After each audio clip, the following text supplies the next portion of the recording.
Pemirsa, kabar duka menyelimuti dunia akademik dan ekonomi Bali. Tokoh sekaligus guru besar ekonomi Profesor IR Gede Sri Dharma ST, MMDBA, meninggal dunia pada Minggu 1 Maret 2026 pukul 5 WITA dalam usia 57 tahun.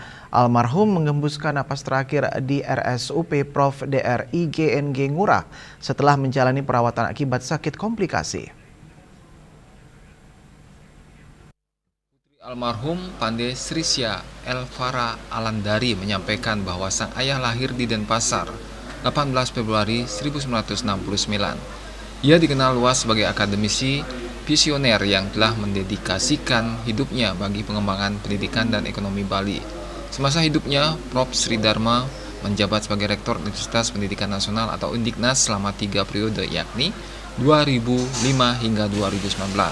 Di bawah kepemimpinannya, Undiknas berkembang menjadi salah satu perguruan tinggi swasta yang diperhitungkan dengan penguatan pada manajemen modern, kewirausahaan, serta transformasi digital kampus. Sebagai pengamat ekonomi, almarhum konsisten mendorong pemulihan dan pembangunan ekonomi Bali, terutama pasca pandemi. Ia aktif menyuarakan pentingnya digitalisasi UMKM, penguatan sektor wisata domestik, serta dukungan terhadap kebijakan retribusi wisatawan asing guna menjaga keberlanjutan budaya dan lingkungan Bali.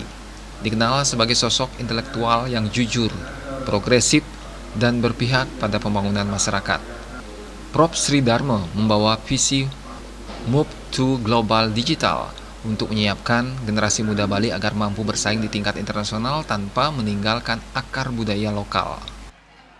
Papa sebagai akademisi itu benar-benar disiplin selalu sama mahasiswa, sama teman-temannya. Benar-benar semuanya juga tahu apa harus tepat waktu, harus ruwet kerjanya. Terus Papa juga selalu menginspirasi untuk teman-teman dan mahasiswanya itu untuk belajar setinggi-tingginya menuntut pendidikan di dalam maupun di luar negeri. Jadi Papa sangat mendukung kalau misalnya ada yang ingin melanjutkan studi di luar, rekan-rekan dosennya itu Papa sangat mendukung. Pande Elvara menambahkan prosesi pengabainan almarhum akan dilaksanakan 5 Maret 2026 pada pukul 06.00 WITA di Krematorium Santayana. Kepergian Profesor Sri Dharma meninggalkan duka mendalam bagi keluarga, sivitas akademika, serta masyarakat Bali yang mengenalnya sebagai pemikir dan penggerak pembangunan daerah. Hendra Dandek Putra, Bali TV.